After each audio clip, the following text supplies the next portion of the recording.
Hello, assalamu alaikum. Good afternoon, everyone.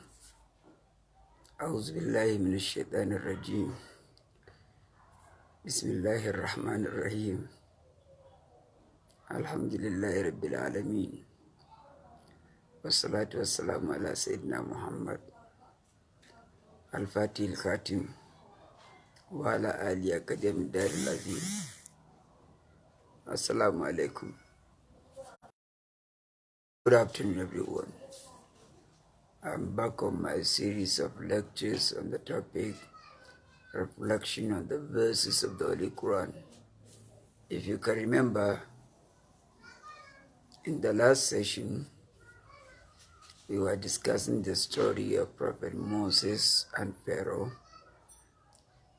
of Egypt and how Moses was born under terrible circumstances and how the Almighty Allah decided to bring him in the year in which the slaughtering policy was reinforced, and how the Almighty Allah, out of his wisdom, ordered Moses' mother to put him in a casket and throw the casket into the river, and how she complied with this divine instruction. And in fact, one is bound to marvel at the way and manner in which a mother could receive such an instruction and comply with it. In fact, the way in which she was instructed that if she was concerned about his safety, she should throw him into the river.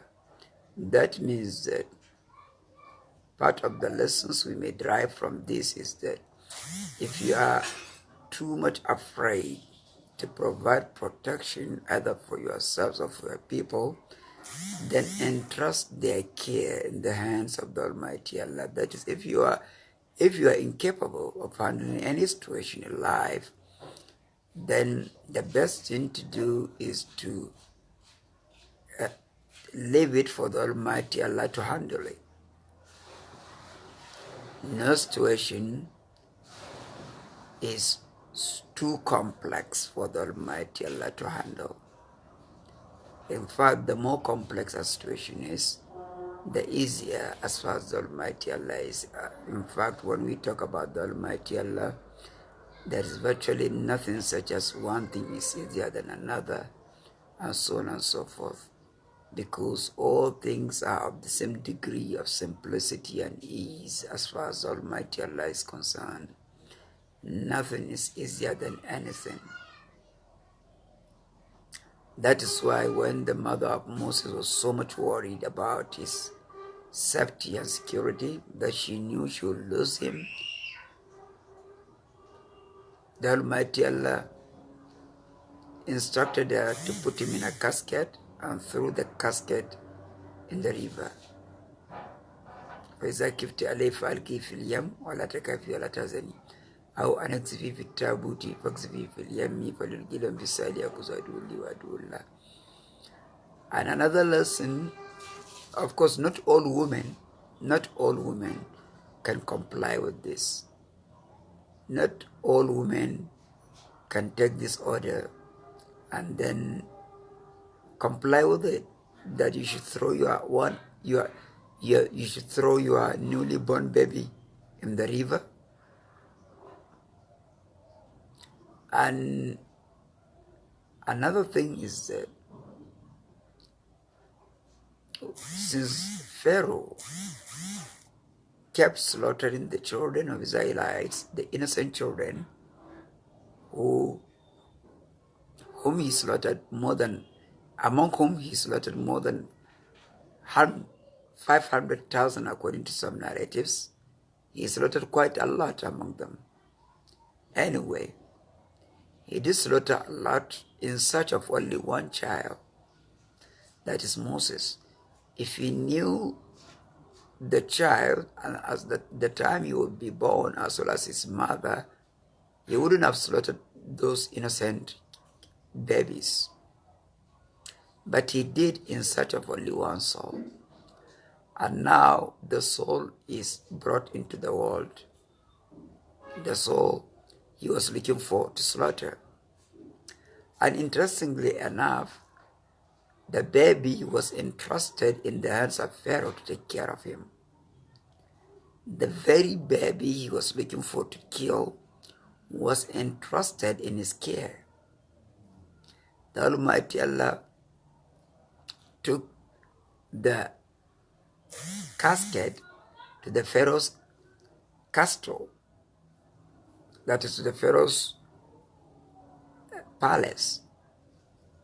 And as soon as he was taken to his presence and the casket was opened, Pharaoh saw him, and his mind, his heart trembled when he saw him. He knew that this was the child in whose hands he was destined to be destroyed. He knew, but he was helpless. He couldn't do anything. That can tell you how determined the divine will and the divine plan is.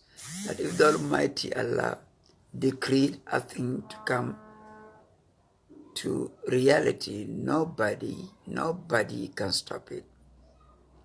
But the Almighty Allah can even give you all the means to stop such a decree from coming to pass, yet you cannot do anything. You can see Pharaoh saw Moses, and he was in a position to order him slaughtered. In fact, he even made an attempt, because as soon as he saw him and his heart trembled, he said, this child must be killed. He is an Israelite, and I'm not comfortable with him. So he consulted his wife. When his wife saw him, she got so much attracted to him, to the baby. The fact that she had not, in fact, she did not have any child. She had not have any child with her husband, that is the Pharaoh.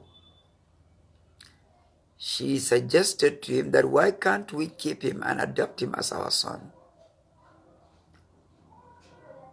She said, the Almighty Allah said, وَقَالَتْ إِمْرَأَةُ فِرْعَوْنَ لَكَ لَا تَقْتُلُوهُ أَسِيَ أَنْ يَنْفَعَنَا أَوْ نَتَّخِذَهُ وَلَدًا وَهُمْ لَا يَشْعُرُونَ. That this child may be a means of joy to you and I.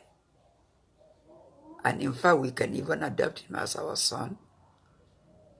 The Almighty Allah said, little they knew what they were doing. Because if Pharaoh, as the victim of Moses, was being advised to adopt the baby boy in whose hands he will eventually get destroyed. So you can see how little they knew what they were doing. The Almighty Allah was right after all. Asa an yanfa'ana aw nattakizahu waladan wa hum la yash'urun.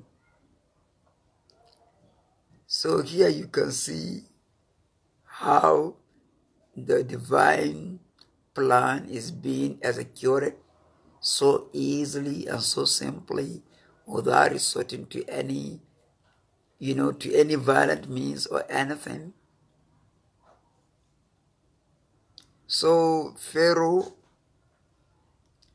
accepted half-heartedly. He accepted the suggestion, and they kept him. Of course, his plan was to kill him when he grew a little bit older. And that was his plan. And Moses refused to suck all the nurses provided for him to suckle him. He refused to suck all of them. Whenever Anas comes up to pick him to suckle him, he will reject her breast. And because they agreed to keep him, so a public announcement was issued in the city of Egypt that if there is any Nazim mother around, she is required to present herself, to make herself available in the palace of Pharaoh for an engagement. She is going to be engaged to suckle the baby, and she'll be placed on payroll. And that was how his sister, his elderly sister, who was asked by her mother to watch the casket in which Moses was put, so as to see where it will end. And she saw the casket ended up in the palace of Pharaoh.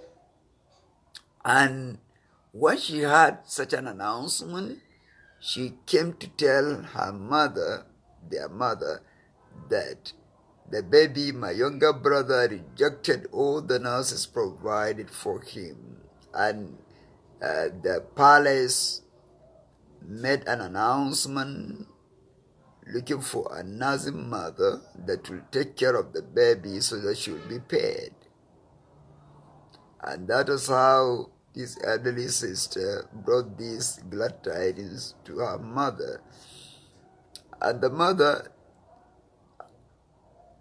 who was eventually promised by God that he would return to her son safely, the Almighty Allah said, وَلَا تَخَافِي وَلَا تَحْزَنِي إِنَّا رَادُّوهُ إِلَيْكِ وَجَائِلُهُ مِنَ الْمُرْسَلِينَ. The whole conversation between the Almighty Allah and Moses' mother consisted of 2 commands, 2 prohibitions, as well as 2 glad tidings. The first 2 commands were وَأَوْحَيْنَا إِلَى مُوسَى أَنْ أَرْضِهِ. That was the first command. We sent an instruction to Moses' mother that you should suckle him. You should give him a suck. Breastfeed him. فَإِذَا خِفْتِ عَلَيْهِ. If you are concerned about his safety, فَأَلْقِهِ فِي الْيَمِّ. Throw him in the river. Here you can see 2 commands. Give him a suck, that is breastfeed him. And if you are concerned about his safety, throw him in the river. Throw him, a second command. Then 2 prohibitions followed. وَلَا تَخَافِي وَلَا تَحْزَنِي. Neither be afraid, nor be dismayed.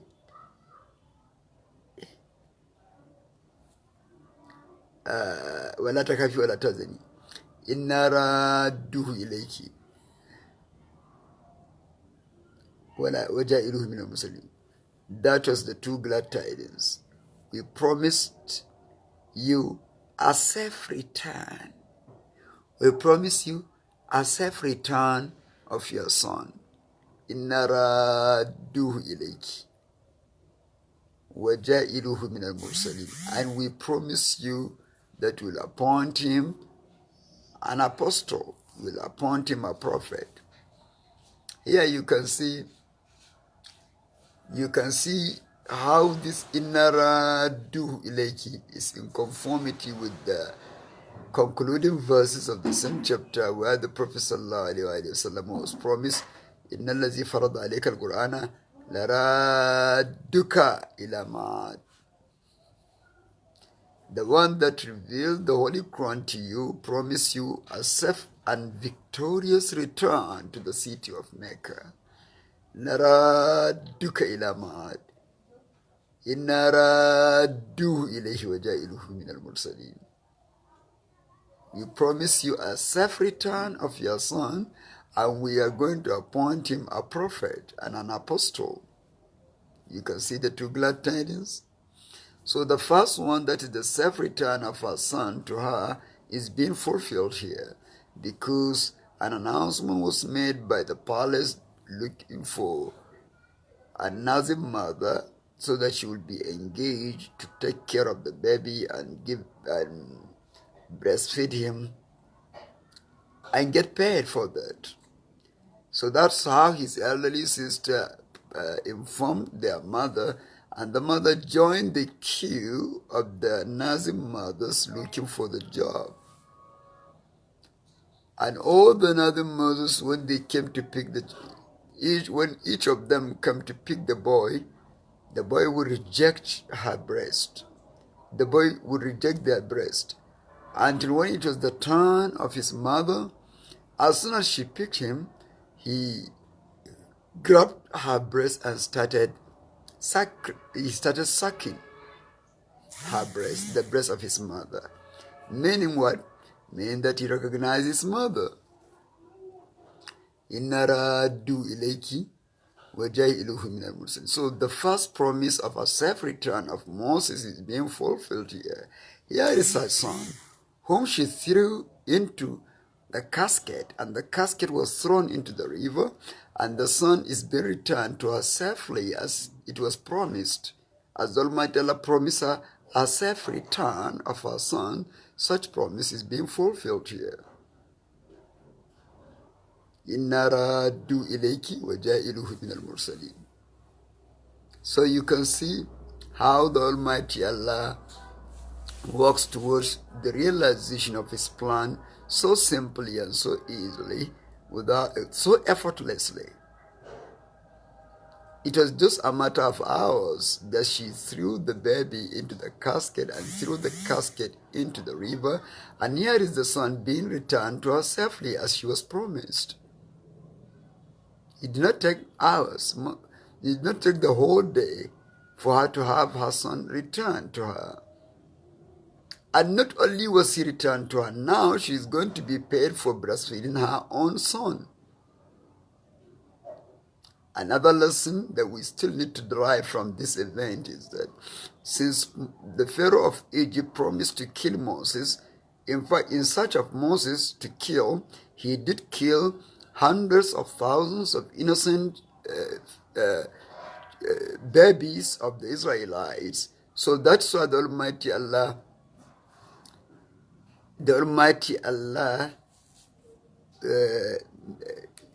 charged Pharaoh. He charged him of taking care of the same Moses he was looking to kill. That now, from now on, since he killed innocent babies in search of Moses to kill, even if it is Moses' mother that breastfed him, he should pay her for breastfeeding her own son. Why? Because he wanted to work against the divine plan. So he has to pay for that. Have you ever seen a situation of this kind where somebody is looking for a child to kill, then he is charged by God to take care of the child, not only take care of the child, to pay the child's mother for breastfeeding her own child, the same child he was looking for to kill? Is this not enough a lesson for us to see how reality, the divine will, is bound to come? Is bound to be. So that is that. That is why it's very interesting. In fact, there are you can see quite a number of lessons from different perspectives that we can derive from the whole story. That is the story of Moses. I will stop here, inshallah. When I come back in the next session, I will continue exactly where I stopped. Allahumma salli ala Sayyidina Muhammad al-Fatih lima ughliq wal-Khatim lima sabaq nasir al-haqq bil-haqq wal-hadi ila siratikal mustaqim wa ala alihi haqqa qadri daril azim subhana rabbika bil izzati amma yasifun wa salamun ala al-mursalin. Assalamu alaikum.